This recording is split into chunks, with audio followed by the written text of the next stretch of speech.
Halo Sobat Jelata, bertemu kembali di channel Investor Jelata tentunya. Hari ini ya, saya akan sharing ya dua emiten saham nih ya, sesuai judulnya. Dua emiten saham yang pemiliknya sama ya, suami istri nih. Enak nih ya, kerja ya, bareng pasangan gitu ya. Oke, dan menariknya dua emiten ini selalu bagi dividen ya. Tiap tahunnya bagi dividen ya. Nanti kita bahas juga berapa besar dividennya, apakah benar-benar jumbo ya atau sebenarnya kecil aja ya. Jadi jangan di skip videonya. Oke, dan apakah kira-kira cocok untuk investasi ya? Nah, mari kita lihat ini dua emitennya apa saja. Sebelum saya mulai ya, ini sekali lagi disclaimer ya, segala sesuatu yang saya sampaikan di channel ini tidak berniat untuk mengajak membeli atau menjual ya. Hanya sekedar sharing saya saja ya. Jadi untuk beli dan jualnya silahkan teman-teman analisa kembali dan risiko ditanggung masing-masing tentunya. Oke, kita mulai. Jadi emitennya ya, yang pertama ini adalah PT Armada Berjaya Trans ya. Kodenya itu Jaya ya. Bidang usahanya nih angkutan kendaraan motor untuk barang umum ya, jadi logistik ya. Jadi mengangkut lebih dari satu jenis barang seperti angkutan dengan truk, pick up dan kontainer ya. Selain itu Perseroan juga menjalankan beberapa kegiatan usaha penunjang berupa angkutan multimoda serta pergudangan ya dan penyimpanan. Oke, jadi ada gudang dan juga untuk penyimpanan ya. Hingga 31 Desember 2022, Perseroan memiliki total 129 armada. Ya, jadi ada 69 trailer, 43 losbak ya. Losbak nih pick up ya, kalau nggak salah jenis yang pick up ya. Lalu 10 CDD box ya, mobil yang bentuk box itu, dan 7 blind van. Blind van mungkin yang van tapi tertutup ya, kayak Grand Max mungkin ya. Dan Jaya ini beroperasi di area operasional masih sekitar Jabodetabek ya, DKI Jakarta, Banten, ini plus Jawa Barat ya. Jawa Barat kalau nggak salah di Purwakarta ya. Oke, lalu ini ya, ada berita juga ya di tahun 2022 ya.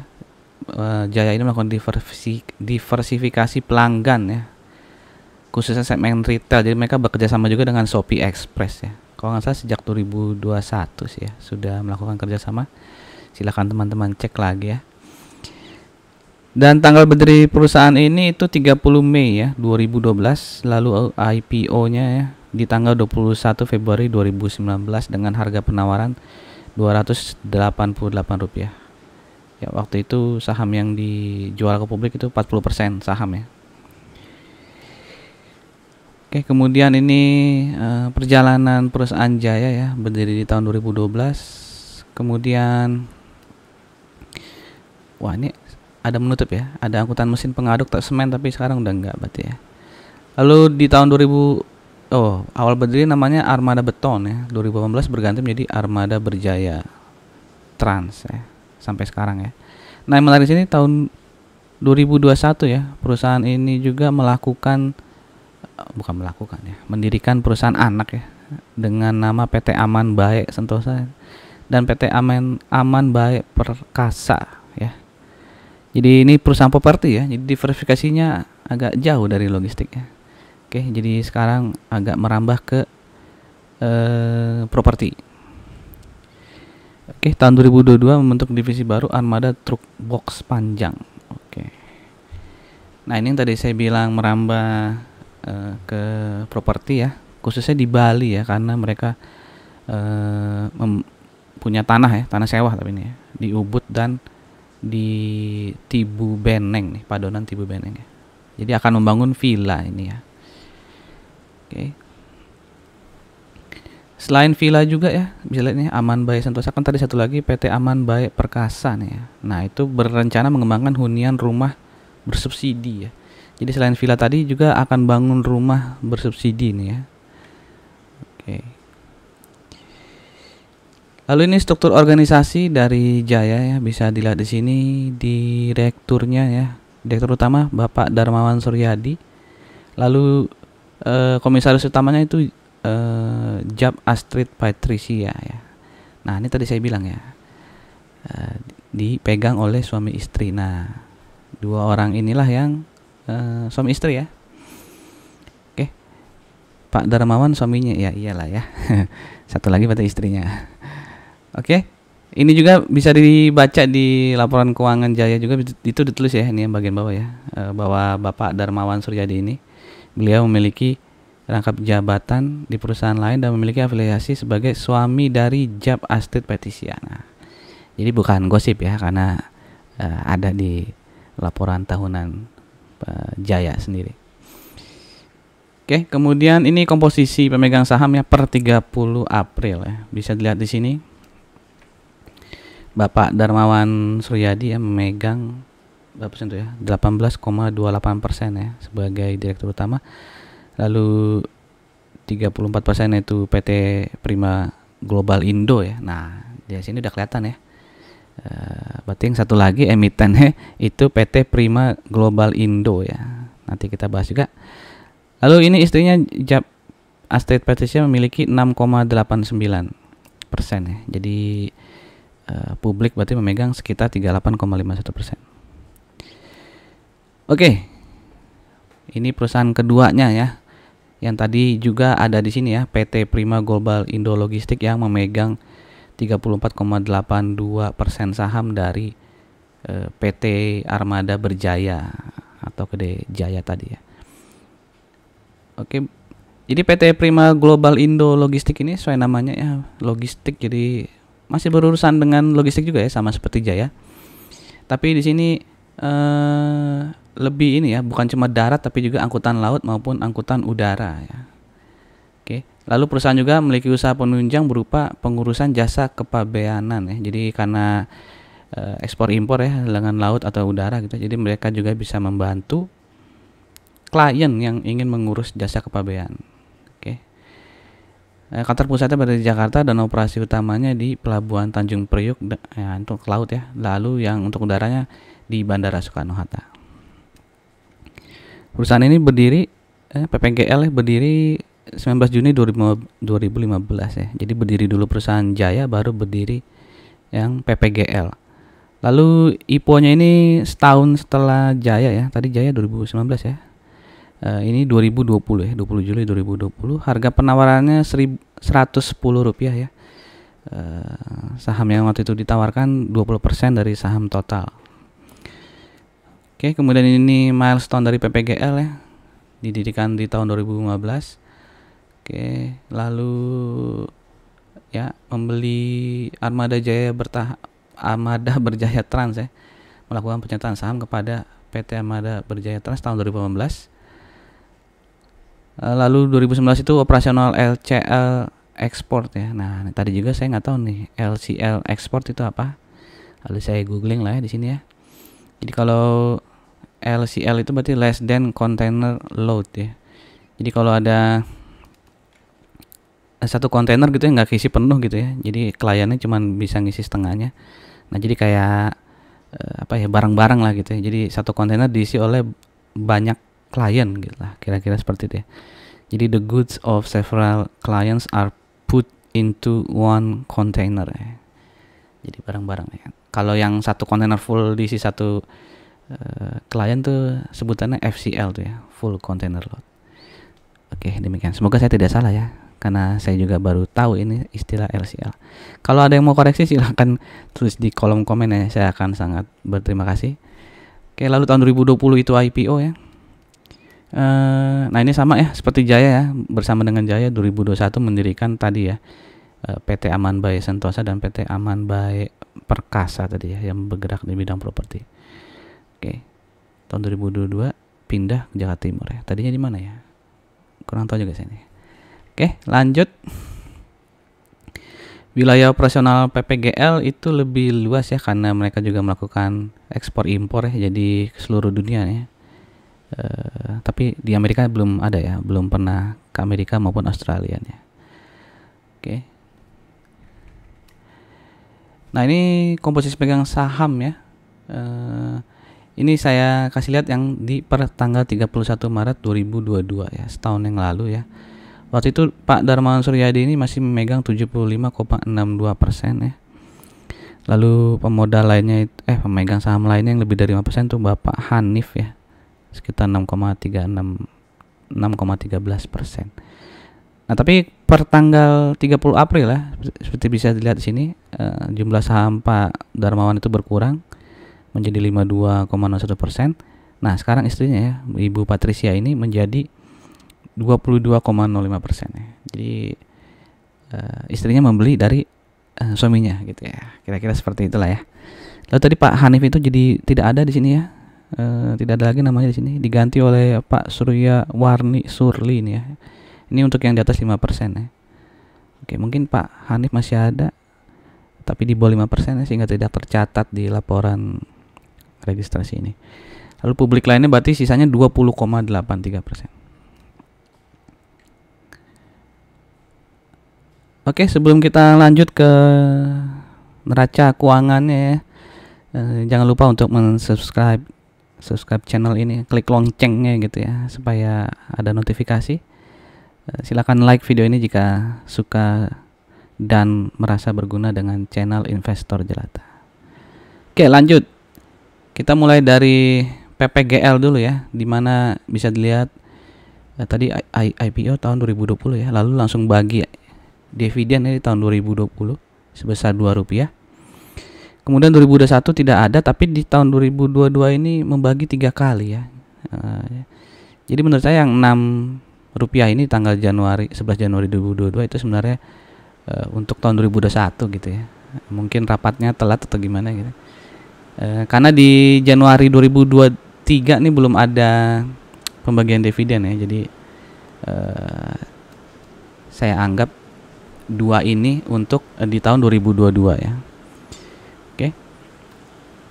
Jadi dividen total 2002 tidak membandingkan dividen di 11 Januari ya, yang Rp6 ini. Itu berarti totalnya Rp9 ya.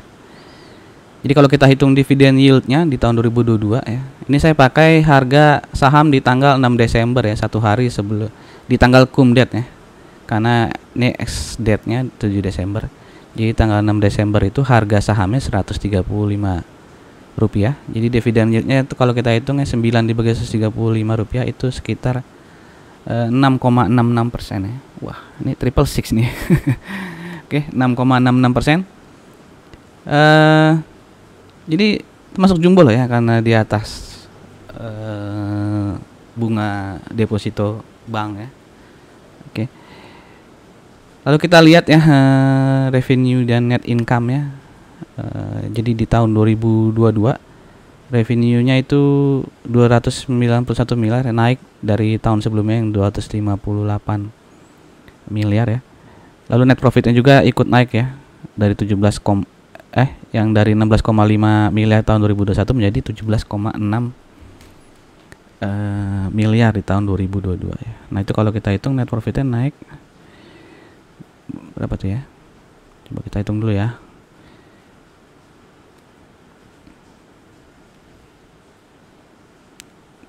Kalkulator aja nih ya. Naik 6,66% ya. Oke, wah mirip yang tadi itu ya, dividen itu ya. Oke, net profitnya naik sekitar 6,6%. Sayangnya PPGL belum mengeluarkan laporan keuangan kuartal 1 2023-nya. Mungkin sebentar lagi ya, harusnya sebentar lagi keluar ya. Jadi perlu dinantikan juga nih ya, apakah performance di tahun 2023 ya, khususnya di awal tahun sama baiknya ya. Oke, lalu ROE-nya nih ya, cukup besar nih ROE-nya 12,35%. Dan yang lebih menarik lagi ini DER-nya ya, debt to equity-nya itu hanya 0,24 ya, alias 24% ya. Oke. Bisa dilihat ya dari tahun 2019 ya, yang tadinya DER-nya itu 62%, turun jadi 51%. Turun lagi di tahun 2021 jadi 31%, di tahun 2022 nah turun lagi jadi 2%. Jadi cukup sehat ini ya, karena utangnya semakin sedikit ya, semakin kecil. Oke, lalu PBV-nya juga hanya 0,69 kali ya. Oke, lalu saya juga cek nih ya di laporan keuangannya ya yang sudah udah dipublish lah pastinya. Nggak, saya ngeliat ini pengen lihat aja apakah ada pendapatan yang aneh-aneh gitu ya. Kadang-kadang kan ada pendapatan lain-lain yang sangat besar ya sehingga profitnya terlihat bagus gitu ya. Tapi ini saya lihat sih kayaknya normal ya, semua pendapatan operasional ya yang naik, lalu tidak ada pendapatan lain-lain yang terlalu bombastis ya. Ini lain-lainnya ada sini ya, 115 juta saja ya. Jadi ya kecil lah kalau dibandingkan pendapatan dari operasional lah yang 291 miliar ya. Oke, lanjut. Oke, ini laporan lagi chartnya ya. Jadi harga di tanggal hari Jumat lalu ya, di 12 Mei itu PPGL ditutup di harga Rp128 ya. Rp128. Jadi kalau tahun 2003 ini ya, ini kan profitnya naik ya, 2022 dibanding 2021 ya. Jadi berharap aja gitu ya, apa pembagian dividennya tuh sama lah kira-kira ya, Rp9 ini dalam 1 tahun gitu ya, atau syukur-syukur bisa lebih gitu ya. Nah kalau tadi ditutup harga saat ini 128, lalu dividen di tahun 2023 itu 9 ya, berarti kira-kira dividen yieldnya 7 ya, jadi 7% ya. Lumayan ya, lumayan. Oke, lanjut. Oh iya nih ya, jadi kira-kira kapan ya dividen 2023 nya nih ya. Nah ini RUPS nya masih bulan depan ya, 19 Juni ya. Jadi buat yang tertarik dengan PPGL nih, nantikan tanggal itu ya, dicatat tuh ya, 19 Juni 2023. Oke, lanjut ke Jayanya sekarang ya. Sama nih tiap tahun ya kan, IPO 2019, 2020 langsung membagi dividen walaupun hanya Rp1 ya. Di tahun 2022 Rp3,8. Jadi dividen yieldnya kalau berdasarkan harga di tanggal cum date ini ya, 8 Mei 2022, yaitu di harga Rp185, dividen yieldnya 2% ya. Agak kecil kalau ini ya, sepertiganya PPGL tadi ya. Oke. Lalu kita lihat performanya ya, di mana di tahun 2022 revenue naik ya, naik sekitar 7 miliar ya, menjadi 79,2 miliar. Lalu net profitnya turun kali ini ya, lumayan nih turunnya, 1,4 miliar ya. Oke. Apa tuh ya, 20% ya, net profitnya betul 20% kalau nggak salah, hitungan kasar ya. Silahkan dicek lagi gitu ya. Nah di kuartal 1 2023 sudah dikeluarkan ya laporan keuangannya, ini lumayan bombastis ini ya, 5,6 miliar ya di kuartal 1 saja, sehingga kalau di analyze itu menjadi 22,2 miliar ya, luar biasa ini. Tapi saya belum cek ininya, laporan keuangan aslinya, apakah ini pendapatan operasional semua ya, apakah ada yang aneh-aneh ya. Silakan teman-teman cek sendiri-sendiri lah ya, udah tahu lah cara mendapatkan informasi laporan keuangan ya. Oke. Nah kuartal satunya 2023 kalau dibandingkan 2022 ya, revenue-nya sih sama ya, mirip ya, hanya beda 300 miliar ya tahun 2023 ya. Tapi net profitnya memang luar biasa nih ya. Di kuartal 1 itu 5,6 miliar dibandingkan kuartal 1 tahun lalu yang hanya 1,4 miliar. Oke, tapi ini operating profit ya, berarti emang naik banyak ini. Apakah terjadi efisiensi yang sangat luar biasa ya? Menarik untuk dinantikan performance kuartal-kuartal berikutnya. Oke.